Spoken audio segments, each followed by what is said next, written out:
Hoodoo plant mamas, get your soul fed and your spirit read. This here ain't no trend. I possess the power from way back when folk were stripped from all of their kin, so they had to find the magic within. So I call on my ancestors and gather my herbs. I conjure at my altar. Voodoo plant mama, I manifest growth and I release trauma. Child, we just out here trying to water our plants and mind our business, you know? Everybody ain't from the deep south, man. Everybody can have culture like us. Hey y'all, and welcome back to another episode of Hoodoo Plant Mamas. Thank you for joining us for another week. I am Leah Nicole. And I'm Dani B. And before we get started, let's check in. Dani B, how are you doing? I am doing okay. I feel a sense of like energy with this spring. But also it's kind of exhaustion. Like it's with school and work and just the expectations. Like I feel like my spirit is just pulling me to be focused on something else. So um But I don't know. I feel like the summer is about to be fun. Like I'm claiming it for myself. It's going to be fun. It's going to be, I don't want to say life changing, but I just feel like I feel myself blossoming into a better version of myself, and being more comfortable in my body and that kind of thing. I'm currently reading The Body is Not an Apology. And I feel like I seen that book, like I had heard of it, but I feel like this was the time that I needed to read it. Um, so yeah, that's how I'm doing. I'm basking in spring's glory, even with all the thunderstorms and fucking tornado watches and shit. I'm still, hey girl, I'm happy to see you with spring. How Where I about live, you? where I live is like 90 right now. And there's a cold front coming through, so it's gonna be like 50 next week. I'm like, oh my God. But similar to you, when March came, there was this like, it felt like I finally reached the light at the end of the tunnel. And there's this energy of like good things coming, warmth, light, all of this stuff. And I think that's for everyone. I think a lot of us are kind of shifting out of hermit mode and into, I don't know, a good space. A good space. But like you, I was recently called out this week for inner reading because I'm like, I've been tired. I haven't been doing a lot of stuff. I haven't been taking very good care of myself. And there was a general reading for a patron that I follow. Um, and they were like, how can you expect good things to come to you when you can't even take care of yourself? I'm like, okay. Okay.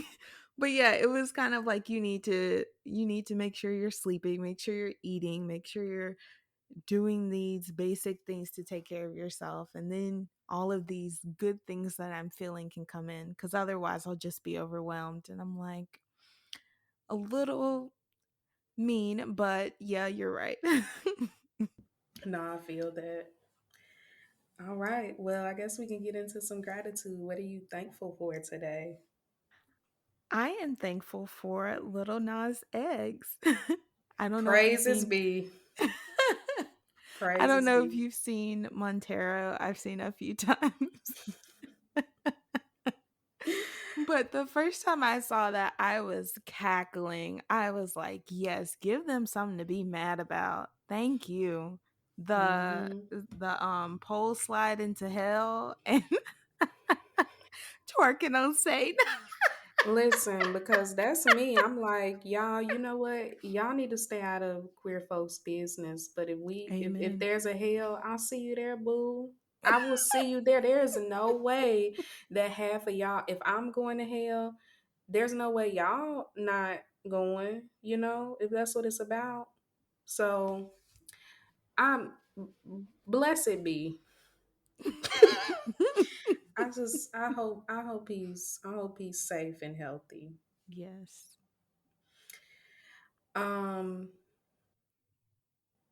this is gonna sound cheesy, but I'm gonna just say it because Spirit said I should just say it if I want it. I'm thankful for love, and I'm thankful for the energy of it, and I welcome it. So that's where I am today in my feelings. Y'all, I ain't say that because I got nobody. I'm saying it because I want to conjure it. Okay, so that's just putting it out there. I'm still single, ready to mingle. So yeah. All right, you want to get into the show? Yes, let's get into the show.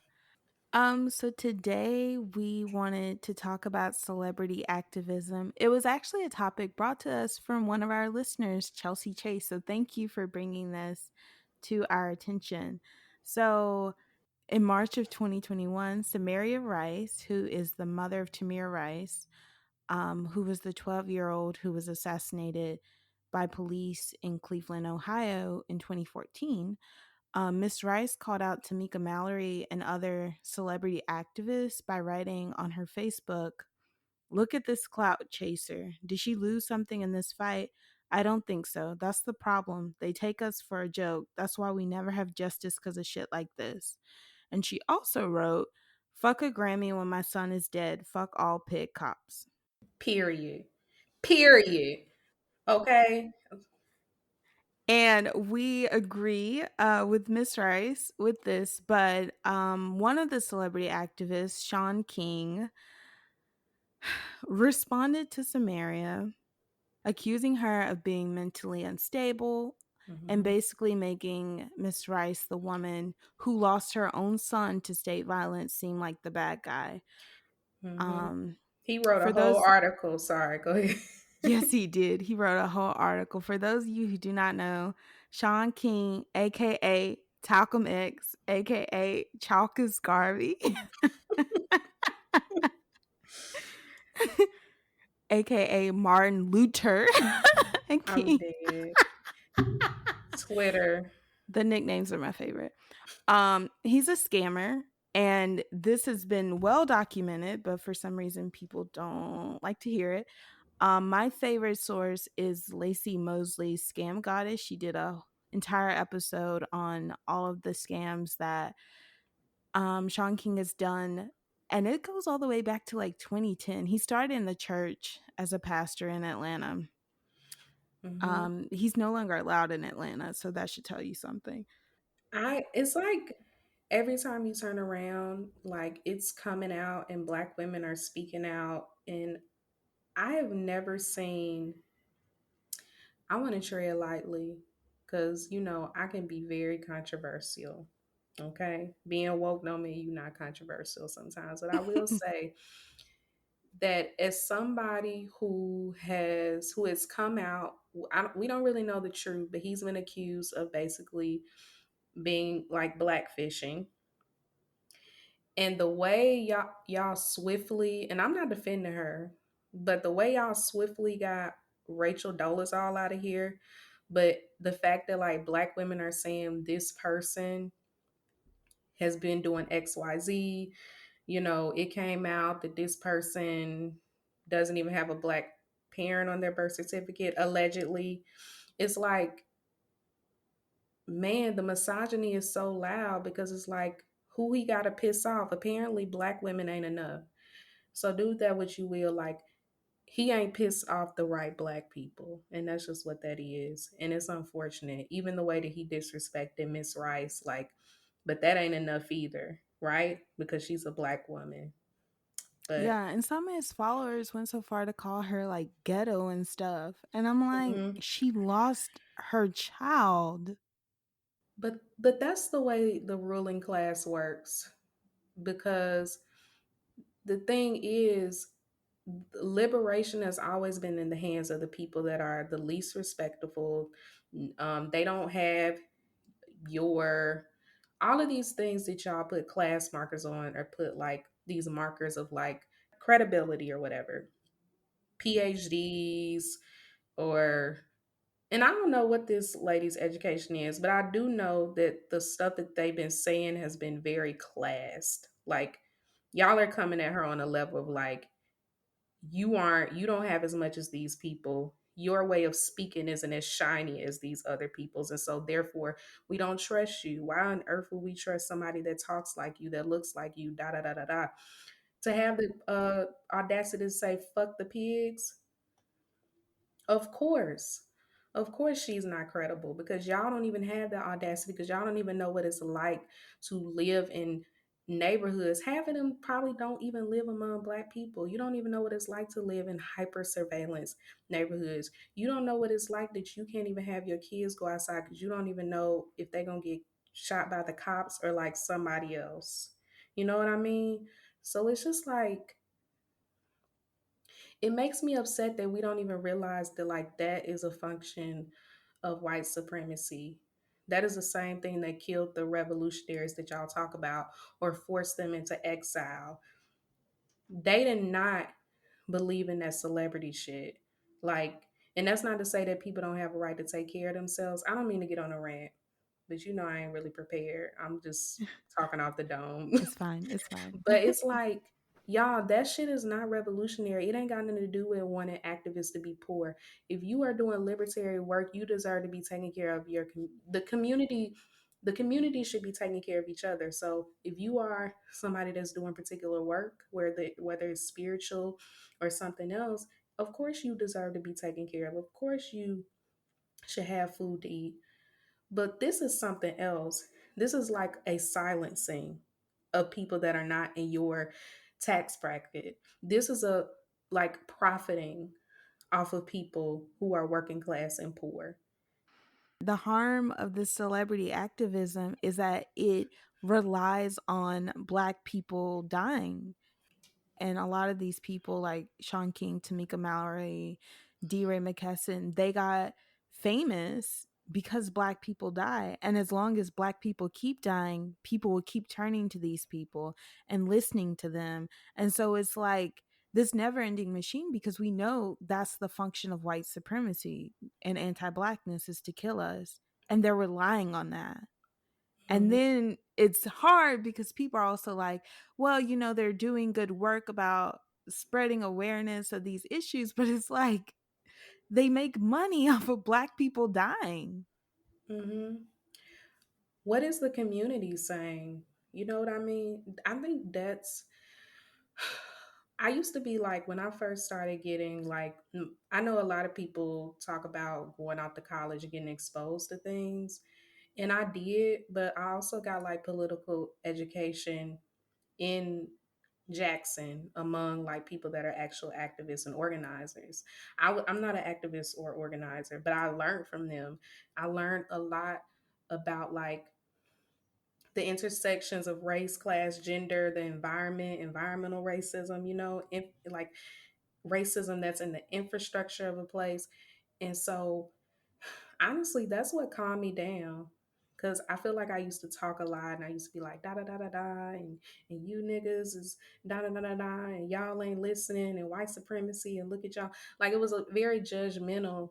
And then I started realizing like, nah, the people that's actually on the ground, their your voice shouldn't be louder than theirs, especially if you're not doing half of what they doing. You know what I mean? And then also like I had to take a step back because a lot of what I was talking about was very like academic kind of language around liberation is and that's really I mean a whole shift had to happen for me and I really had to divest from some of that stuff that is now a part of this problem with celebrity activism. Who talks the best? Who sounds the most respectable? Who's talking about reform versus abolish? If you're not talking about abolishing this system, then I don't really know what we have to talk about. You shouldn't be talking over Samaria, really. So, That was my problem with that D. Ray McKesson. Was it 72 can't wait or something? Or 8 can't wait? Something like that, where it's like, black people will be killed 72% less. And I'm like, but black people will still be killed. mm-hmm. Yeah. What about 100% less? I think that we can be strategic. So it's not like I get when people say vote and do this and that, that's fine. But like when y'all are one thing that made me really upset during election season was celebrities, even some celebrities whose work I like, doing this thing where they're using police brutality and these black Hmm. people that have died as like, hey, you see this? Get out and vote. Like, are you serious? Do you know how much grieving we were doing during Obama's presidency? Like, voting can help, but it's not going to save us. And when people decide to divest from that, you need to like respect it because there's a reason why people have divested from voting. One thing that I've had an argument with a family member that I love about was that, like, when it comes to people that are at the lowest of this whole system in this country, that are poor or houseless and that kind of thing, while middle class ish and wealthy people are comfortable depending on the president, these are folks that, regardless of who's in office, regardless of who's their governor, like their conditions haven't changed at all. So like, why on earth would they like, and to pretend like people who are of a certain like economic class don't vote is also a lie. But I'm saying, like, if a person chooses not to vote, I'm not sure why y'all think somehow they're hurting themselves when their conditions haven't improved at all, regardless of who's in office. Same. I did want to talk about liberation theology real quick, or just reference it, Mm-hmm. because it was something that I studied a bit in college. And so, what liberation theology teaches us is the way to liberation is to center the most vulnerable, to those who are in harm's way or to those who have lost something. So, like Samaria said earlier, like a lot of these celebrity activists haven't lost something. She lost her child to state violence. If we really wanted to have a Black Lives Matter movement that centered liberation, she would have been at the center of it. She would have been the one calling the shots. She would have been the voice, or at least one of the voices, because there are so many parents who have lost their children and so many families who have lost their parents and siblings. But she wasn't. And a lot of it is because of what you say. Like, people may not have liked the way she looked or the way she talked or whatever, but it's like she should have been centered from the beginning. She should not have been set aside and be like, oh no, we'll tell you what's good for you. Mm-hmm. Because black people who aren't invested in respectability are always going to make, I'm calling these celebrity activists the ruling class because that's who they are, is always going to make the ruling class uncomfortable because now you're useless to them when you're not invested in respectability. You're invested in like aligning with them against your own interests. That actually, when I was looking this up, I'm not sure how to pronounce his name. I think it's Paulo Freire. Child, listen, I've never tried to pronounce his name, but I've referenced his work. Every time I like talk, or every time I talk about this with someone, we all have a different pronunciation. He's Brazilian. Okay, yeah. But yeah, he wrote Pedagogy of the Press, which is one of the central texts of liberation theology. And something he said is leaders who do not act dialogically but insist on imposing their decisions do not organize the people, they manipulate them. They do not liberate, nor are they liberated. They oppress. And going back to what you said, like when we center these people who do not have a stake in this fight, a lot of these people just want us to reform a system that's still going to kill us. They don't want to abolish the system because they haven't lost anything.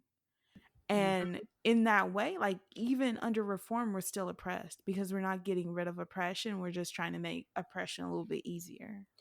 Yeah. I was gonna mention about the families. One Mhm. thing that I saw happening, and I've been trying to like not get too invested because it's actually heartbreaking to watch people get re-victimized after the system is victimizing them, and then agents working on the have the system under the guise of activism, further victimizing them.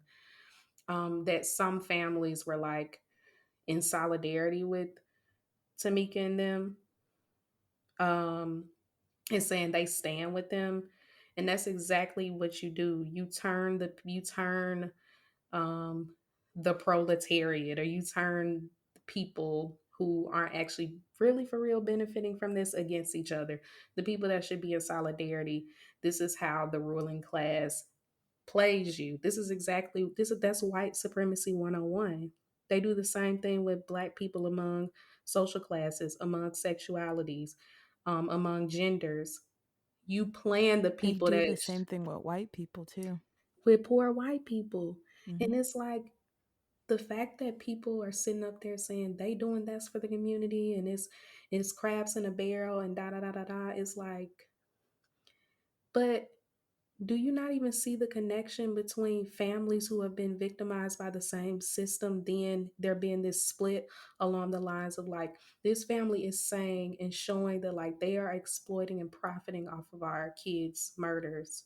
But then you have this family saying, well, we stand with them. You stand with them because right now, whatever they're doing for you is working out in your favor. But just like they disposed of that family, they will dispose of you when you are out of line. Like, so long as you go in line with what they are about. But for me, when I saw what Miss Rice said, I was like, no, she's really about liberation. She's really about Hmm. like, I don't want this to happen to nobody else's kid. This is bigger. Like, it's about her kid, but it's also like, no, I want us to be free from this shit. And I'm not like bending to the will of no cop, of no politician, and of no celebrity. Like, come on, she's more revolutionary than your Talcum X could ever be. Okay, for real. How do you look at this and hear what she says, and then you get she's this, she's that, or she's the fact that Sean King tried to insinuate that the people critiquing him are agents of the state. Like, you really funny right now, fam. Cause to me, you've been like, you're the epitome of a Fed. Like, I don't like to try to flip the script. It's like, and a lot of people are feeding into it. It's just like, for me, it's sad. It's sad because I feel like the feds is laughing in y'all face right now, and they got you convinced that a mother who has every right to be angry is the Fed. Game. That's game, and it's like, to pretend like you woke and you can't see game is wild to me. I mean, he is a scammer, and this is what he does. I mean, yeah, it was just like the audacity of that is heartbreaking, because it's like, this, if y'all can't see that that is a function of white supremacy, we have more in common. Sorry, I got more in common with Samaria than I do with Sean King, than I do with them. What are you talking about? Like, most of us have more in common than those people at this point. These people are wealthy, and their wealth is a direct result of them being agents of a system they pretend like they want to like fix. Yeah, so I think that has been my problem with this whole thing is that a lot of it is this black capitalism. Like a lot of these celebrity activists only see the profit of Black Death.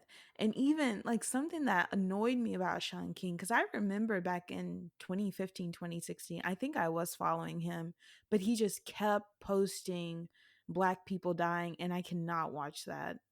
And I don't understand how so many people can just share that and see like this is someone's last moments Mm-hmm. on film. You are watching someone die, like a real human being.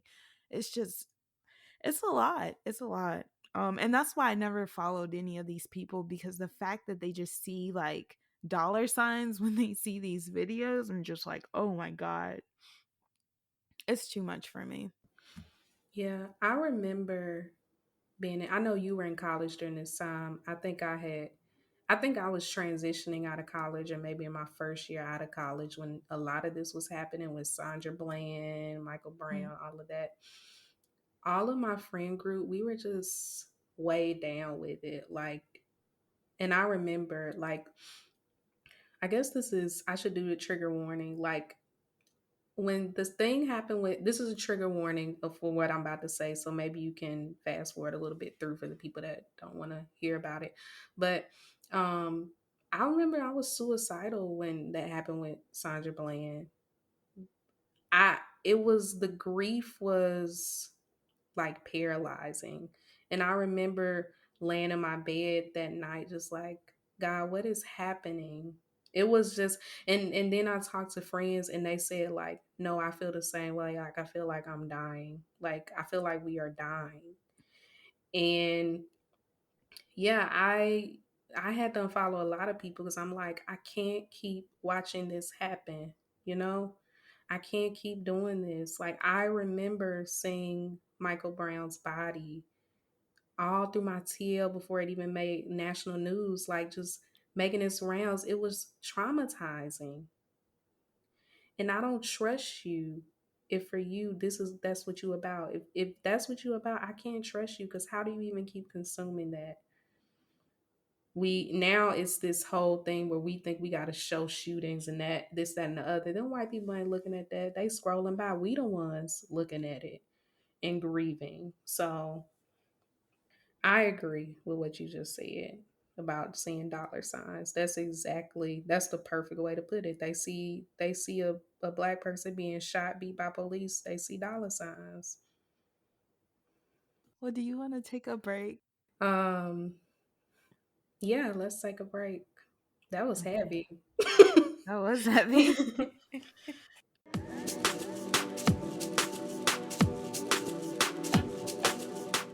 Thank y'all for listening to our podcast. Your support is always appreciated. If you're looking for other ways to support, you can follow us on social media. We're on Twitter at Hoodoo Plants and Instagram at Hoodoo Plant Mamas. Make sure to share new episodes with your friends. If you want to donate to our podcast, you have the option of joining our Patreon, where we share exclusive content like mini-sodes, tarot readings, and spiritual lessons. All we ask for is a monthly donation of $5.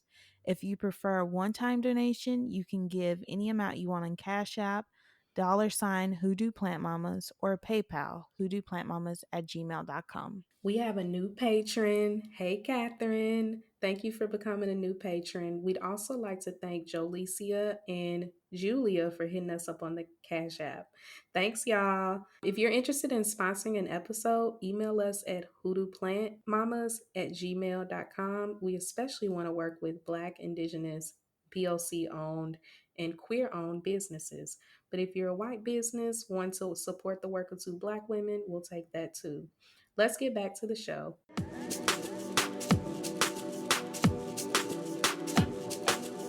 So, for the second half, we wanted to talk about art and activism and what's the line between this. So, a lot of this conversation started because of Little Baby's Grammy performance with Tamika Mallory. In that performance, there was a reenactment of a protest and of police brutality. So, what I was thinking about was a lot of these, there's a lot of films, there's music videos, there's also like This Is America that Childish Gambino did. I That's hated that. also, me too. That's also in a similar vein. There is movies like Queen and Slim and Black and Blue that also try to give their take on police brutality. So I wanted to ask, what's the line between art and activism? And should we even include Black people murdered by the state in our art? So do you have any thoughts about that? Yeah,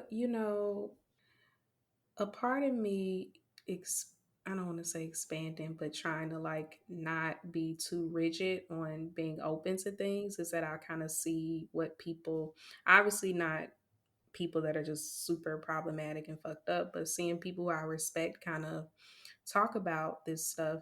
And I know, some people feel like there's space for that realism. And I was like, I hear that. But for me, it's just like, this is our lives. And I know that everything doesn't have to be a utopia. I know that It doesn't have to be a utopia, but why do we have to recreate those things in art all the time? Like, I'll put it this way. Why is that the only type of art being elevated? And Mm. why must it be so tragic? You know what I mean? Um, if there's space for all of it, then why is that the only thing?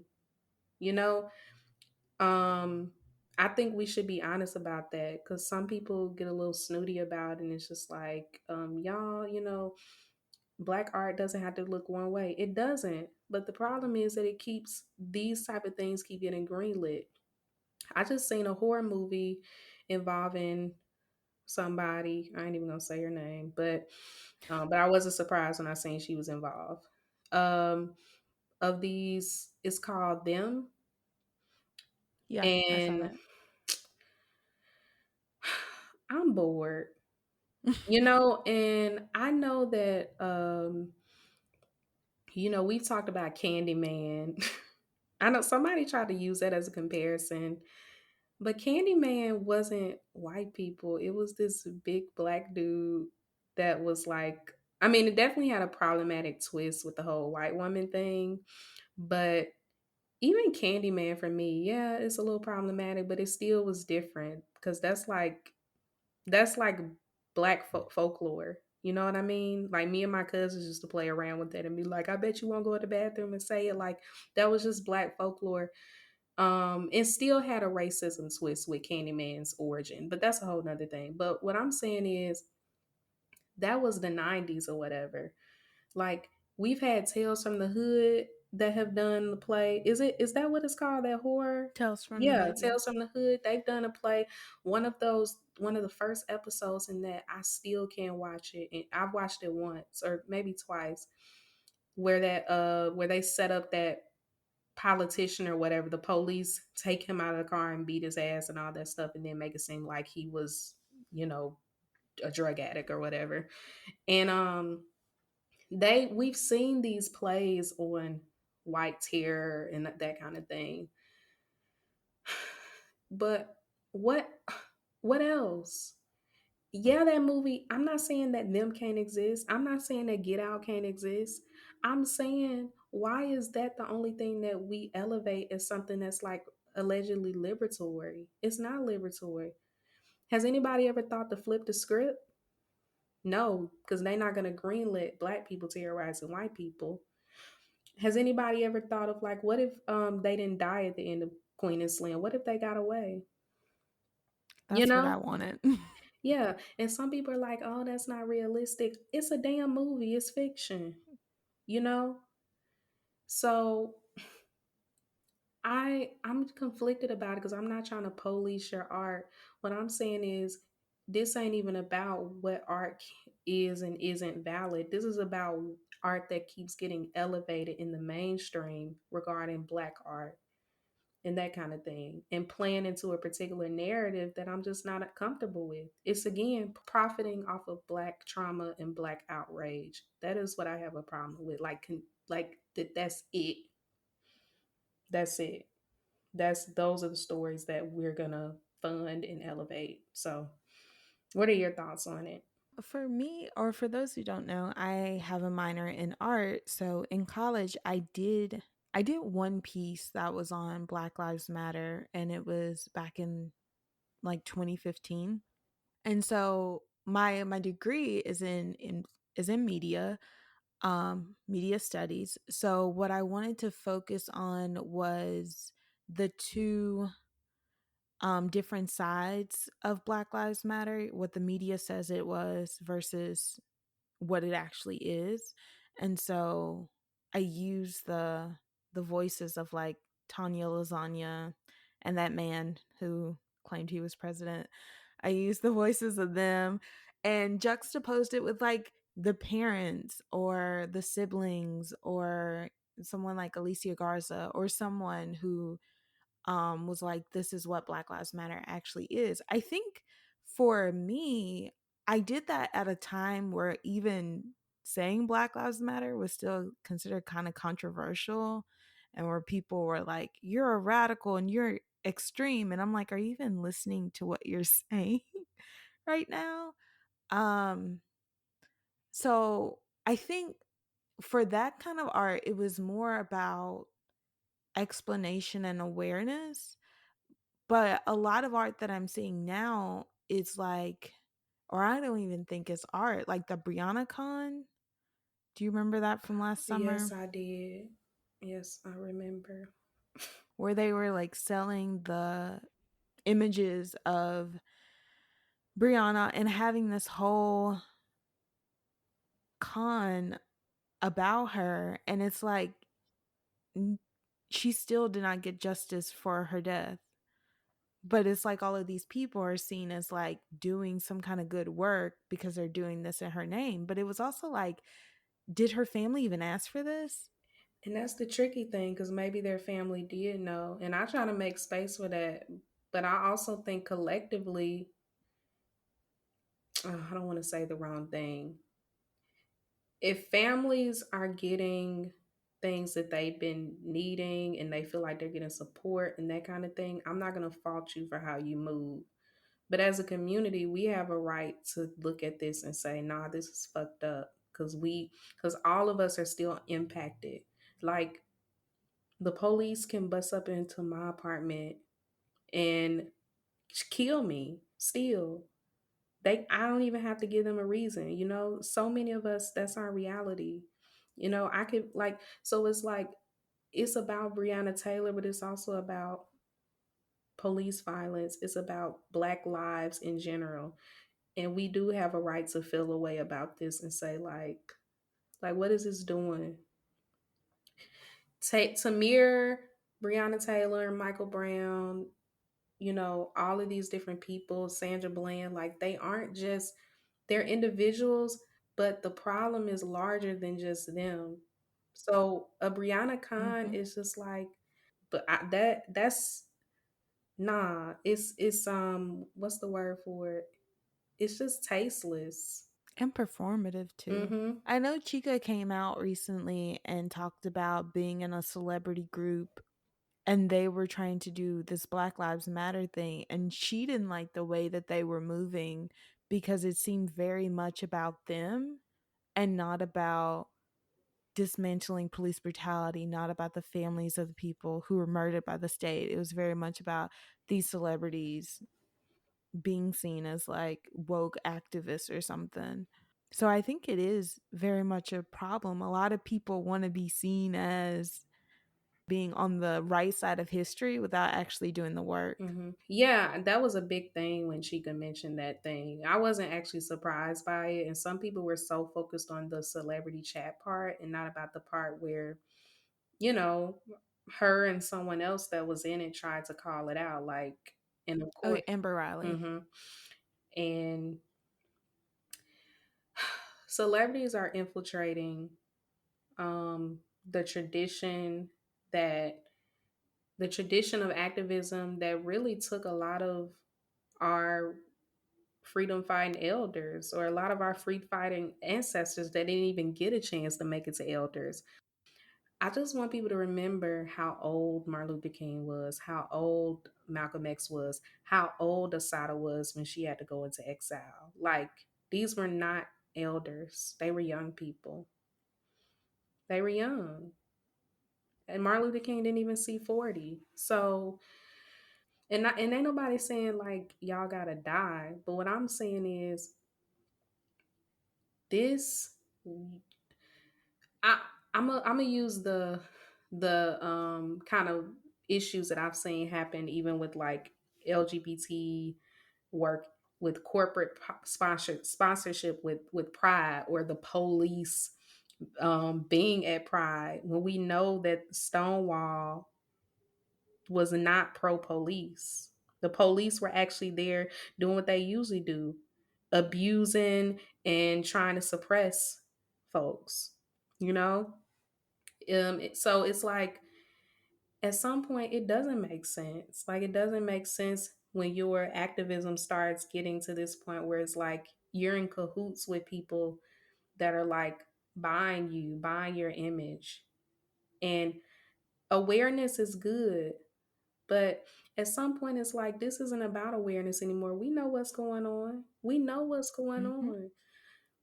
Why are they? What? Where? And there are people doing this. We're specifically talking about celebrity activists. How are y'all using y'all resources to get Brian Kemp up out of here?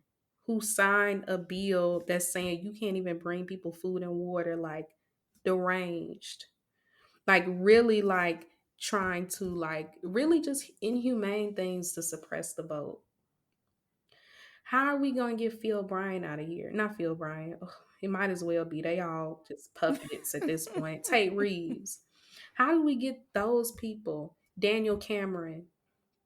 You know what I mean? At the very least, Cardi B and them were publicly shaming him. You know what I mean? But like, no, we gotta get them out of here. I really want to lift up the people that's out here doing the work as these celebrities, these corporate sponsored celebrity activists undermine what they do. Instead of the fact that y'all got millions of dollars and activists still got to raise money for this houseless person, for black houseless person that is looking for that needs funds to get them an apartment, a black houseless mother, this person, that person. Like the fact that y'all aren't doing what y'all supposed to be doing with mutual aid in the community. People, you there doesn't even, and to be honest, there doesn't even have to be a reason where you give the community money. You know what I mean? Like we don't gotta. Nobody has to say I'm facing homelessness. I'm trying to get away from an abusive partner. No, open your purse. Okay, we can't get reparations from the state, but if you got all this money, then put it into the community. Put it in people's pockets. That's just how I feel about it. I don't really care about all the technicalities of like, what if they don't really need it? No, we all need it. We all need it. We paying to breathe. All of us are literally paying money to breathe and stay alive. Water isn't even free. So what are you talking about? It's depressing. It is. So, speaking of activism and art, I wanted to take a minute to talk about Beyonce. And I know somebody's going to come for me, but I have been a fan of Beyonce since I was 6 years old. I am still a fan of Beyonce two Hmm. decades later. But I hate how y'all keep putting revolution in her mouth. And when one, she doesn't claim to be revolutionary, and two, she clearly shows her love for black capitalism. So I don't understand how, in that way, she is revolutionary. But I think about, for her, people cite like the 2016 Super Bowl performance where she comes out in Black Panther esque stuff. She said she was honoring Michael Jackson, and then the media was like, this is about the Black Panthers, and they were going on this whole rant about all of these things. So I think when people see backlash, they want to be like, oh, this is revolutionary, when in reality, Beyonce got to a point in her career where it was safe for her to be like, oh yes, let's make blackness the central part of my next project, and not lose money, not lose institutional support, not lose celebrity or fame. And I'm thinking about Formation and her on the cop car in New Orleans in the water, and how people were mad about that. But I'm like, there's a difference in her doing that in 2016 versus her doing that in 2006, like right after Hurricane Katrina. And she knows that. Like, this was a calculated move. And because of that, I'm not saying calculated moves aren't revolutionary, but she knew she was not going to lose anything. Or if she did lose something, it was more than likely racist. So it's not that much of a loss. So in that way, like, I don't think her art is revolutionary. I think a lot of times we see black celebrities get to a certain level and then want to talk down to black people or don't center black people in their work anymore. That once we see someone do the opposite, we're like, oh, revolutionary. When really it's like, no, she's making money centering black people and her work. Yeah, I respect Beyonce's work ethic and artistry, but yeah, I think that her and her husband, um I think they're a part of this whole bringing awareness. I also think that maybe they believe that black capitalism will save us. And honestly, that's their business, because of course, if you kind of sort of, I mean, if we talking about Jay-Z rigging the game, then I don't think Beyonce grew up poor or anything. No, she didn't. Her dad was like the CEO of a company or something. Yeah, but I don't think that's the case for Jay-Z. Like, you talking Oh. about rigging the game, then yeah, like figuring out a way to like become a billionaire from nothing. That doesn't mean that's possible. That's not possible for most of us, and I think that's the problem with men specifically like him, who that it happens. Like, honestly, that was gonna happen for you. Like, I know some people might think that the destiny shit is bullshit, but no, that was this whole life, your life, that was your destiny. But that maybe your journey was meant for something else than to make us buy into this whole strategic black capitalism. This is gonna save us, get to the bag, da da da da da, flip your art, that kind of shit. Like, so a part of me but thinks that they believe what they're doing is gonna get us free.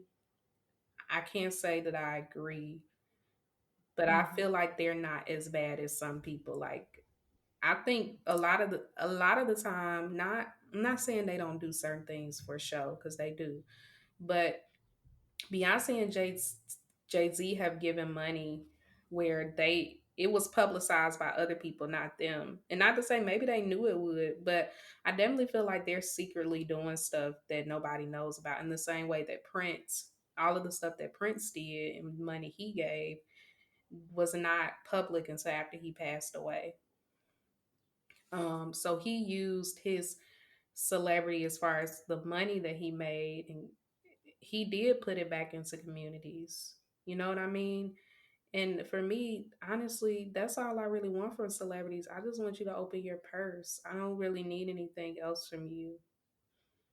And if I don't see myself ever becoming a celebrity. But even if I did, y'all not gonna hear me talking shit. Like, I'ma just be like, who need money?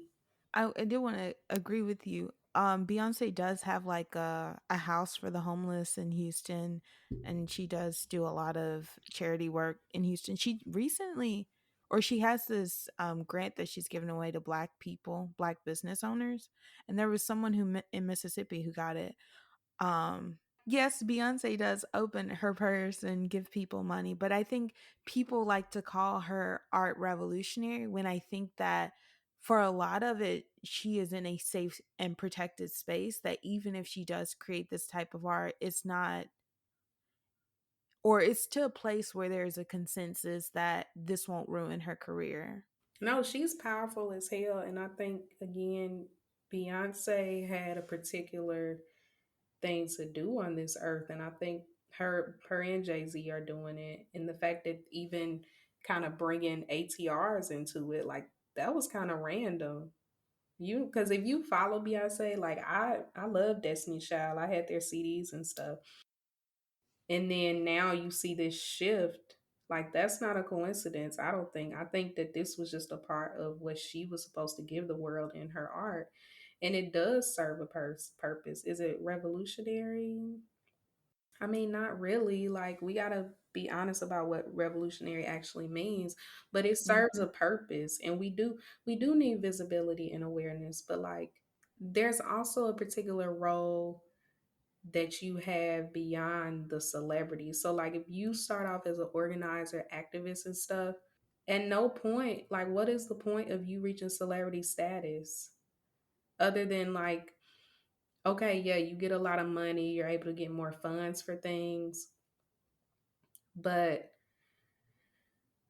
at some point it starts to transcend actually having material benefits for the community that you're serving. I've seen this happen with something else. I'm not going to say the name of this because it's weird, because it's a small world, and I know that I have mutuals with this person who has now reached celebrity status in a particular way, and the work that they were doing before celebrity status doesn't look the same now. You know what I mean? I'll tell you what I'm talking about after this. But but it's like you can even see what happens when people get to that status. They not even doing what they were doing before. Now it becomes, I'm in this commercial. I'm at this award show, or now I'm friends with this celebrity. Like you randomly friends with celebrities. Why? But yeah, just to wrap up kind of what you're saying, I think when we get to the point where corporations and companies like the NFL can do a Black Lives Matter statement after blacklisting Colin Kaepernick, I think once we get to that point, it's like time to switch it up, because I think last year in 2020, something that that person who called himself president, something that he was good at doing was he drew a line in the sand. He was like, you can either be for Black Lives Matter or you can be for white supremacy. And it was very, very obvious, to the point where a lot of people did not want to seem racist. They didn't care about being racist. They just did not want to seem that way. And so a lot of these corporations came out with these Black Lives Matter statements and these initiatives to try to get Black people more jobs and stuff. And that's something else I was upset about last summer. I had a very tough June. I think a lot of Black people did, because there was so much violence against not only Black people, but Black women specifically. Um, and it seemed like at that time institutions were like, okay, now we'll listen to you Black people, and now we want your work, and now we want you to do stuff for us. And it's like, why couldn't you do these things when we were in a better place? Why do you wait till we're here to finally be like, okay, now I'll give you money and access and opportunity? It's like, I'm tired, I'm grieving, like I can't do this right now. Yeah, I remember that when everybody wanted to elevate right with black writers and this for black people, that it was a lie. Um, yeah, I think that it has been co-opted in a particular way, and I think you put something about this, but yeah, it's no longer about awareness because we know what's going on. These Mhm. corporations are, this is marketing, and wow, I can't, because of where I am is financially, I can't divest from most of these things. Like Walmart putting out not that they did, but I'm saying that Walmart put out a BLM statement. That's not changing anything. If that's the only store I can go to in my community, I just go. But it's not like I'm buying into it. But some people do buy into it. Like they're convinced. Even with the whole, we're gonna sponsor this black business and that. And it's just, I don't know. I think my true feelings on where we go from here are just a little bit too, I guess I'll say radical. I don't really think it's radical. I just think it's realistic. But Mhm. I know that because of the hold that capitalism has on us and a lot of people, what we need to do is going to be hard for it to happen. But we need to be listening to Samaria. We need to be listening to organizers that are getting spoken over by people getting deals with Cadillac and Mercedes or whatever shit, you know? Yeah, I agree. So I was just thinking about the role of Black Lives Matter movement, and even these celebrity activists that we talked about today. A lot of people's excuse for why we still need this is awareness. And I think after last summer, what we learned is that everyone is pretty much aware, but if you are still blaming Black people for it, you're a white supremacist. The end. And I keep going back to Dr. Maxine Mims, Mhm. who had that interview with Black Mystic, where she was talking about the next steps for Black Lives Matter, because it's like phase one was awareness. We've reached that. So what do we do next? And her suggestion was to go underground and to come back with some concrete things to really change things up. Um, and so, yeah, I think we're past the need for a Sean King. We don't need a Sean King anymore. I don't think we ever needed a Sean King. I love when she said the underground thing because that's so true. And that's what I think a lot of spiritualists have done too. I think people sleep on that this ain't just Hmm. about crystals or whatever, the cute stuff. Like it's actually, I don't remember this person's name, but they talk about it all the time. Like this work gets dirty. You know what I mean? And dirty don't necessarily mean you working roots because that ain't for everybody, but it still gets dirty as far as like what is my role in this in my spiritual life? What is the role in making sure that I'm protected and that my family is protected and all that stuff? So um I really like that she said that because I listened to that interview too. I love that interview. I actually want to have a whole conversation on something else she talked about in that for another day. So my final thoughts are that yeah, I think there's a place for art that is interrogating our system and our society and stuff. Um, and I think that you can do whatever type of art that you want to do. I'm just interested in what we elevate. And then as far as like celebrity Mhm. activism, I just think we need to divest. You can support people and not be invested. Like, so divest from the ways that you put people on a pedestal based on their celebrity. An activist being, um, cool with Oprah or Beyonce or this person, that doesn't mean that doesn't make their activism better. It also doesn't mean that they're inherently doing better for us than other people. And that's the problem.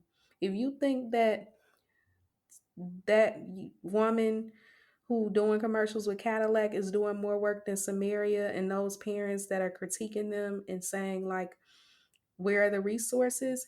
You're out of your mind. Raising money is not activism. Being in a Grammy performance is not activism. We already know what's going on. She talked good too. She's had things go viral of her talking. She talks good. That's still not enough. Open your purses. so, so yeah. You got any like closing thoughts? No, I think you did it pretty good. Girl. Um Well, yeah, I feel like this is our spiciest episode yet. But we did it. Spicy. Well, if you like this episode, you can like, rate, and review Hoodoo Plant Mamas or Apple Podcasts. Give us those 5 stars. If you leave a review on Apple Podcasts, we'll make sure to share it on the show. If anything from the show resonated with you, make sure to share it with us on social media. You can find us on Twitter at Hoodoo Plants and Instagram at Hoodoo Plant Mamas. Stay tuned for our next episode. Bye. Bye.